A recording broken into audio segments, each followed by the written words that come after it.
You're watching a segment of The Splash, Greater West Bloomfield's news magazine show.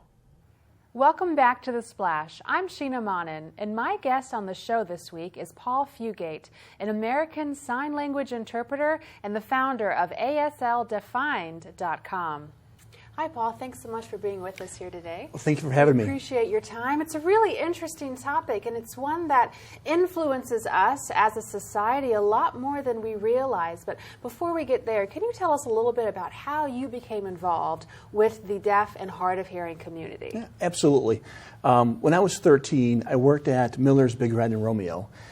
And I'd pass this gentleman, young man, and I would say, hi, and never said anything. And I thought, what's the deal?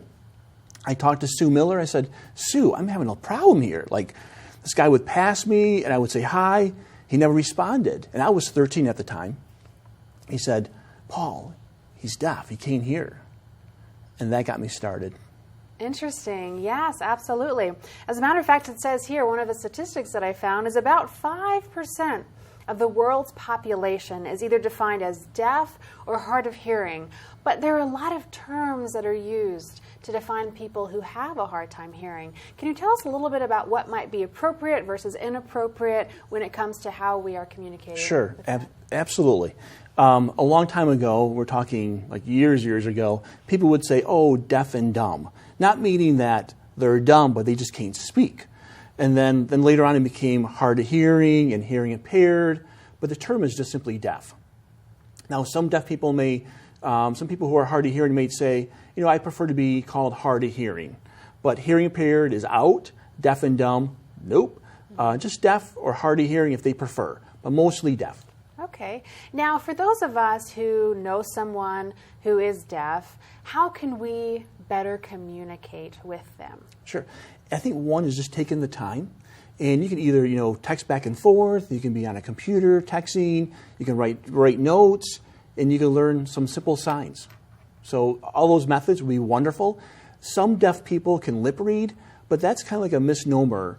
We assume that, oh, they all could lip read, and it's not true. The English language is hard to read on the lips. Like, for example, nine and died, or I love you, and there's another one, but it's hard to lip read.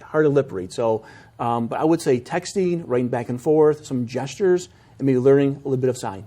Okay. And you make it sound so easy, but I bet it is a little challenging to get into it at first, for sure. It is, but it's a fascinating language and community, and the experience that I had when I was 13 with Leo, that triggered something, you know, that just like, you know what, I want to help the deaf community. I want to be here. I want to make a difference.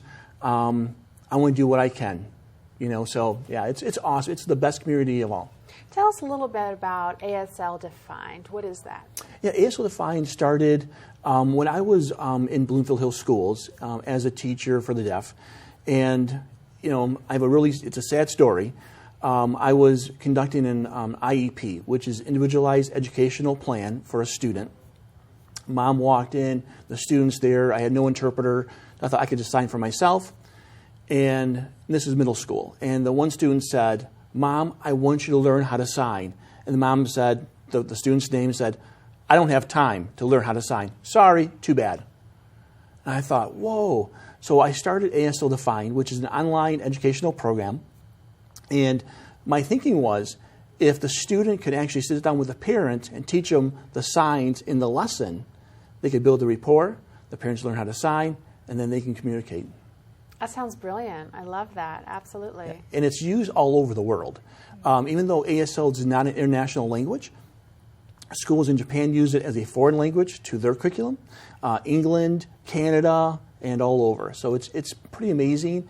And it has grown and has changed and developed. And I get feedback like, thank you so much for doing this. Now I have a rapport, or I have a communication with my son or daughter, or hey, my uncle was deaf, and now I can talk to him. So it's pretty neat. Yeah, absolutely. Are there some resources in or around West Bloomfield Township that people can go to for topics like this? Absolutely. One's called DeafCan. It's Community Advocacy Network, and they're in Sylvan Lake, which is actually not too far from here. They provide interpreting services, counseling services, support services for hearing and deaf. I've been working with them for 26 years. They're amazing. Marcy Colton is the director. phenomenal. Phenomenal. Great, awesome, thank you. Well, we really appreciate you being with us here today and appreciate your time. And once again, everyone, Paul Fugate from ASL Defined. Thanks for watching a segment of The Splash. To catch the entire show or other segments, watch us on Comcast Channel 15 or AT&T Channel 99, or look us up online at thesplash.tv and listen to us on WBLD 89.3, the all-new Lakes FM.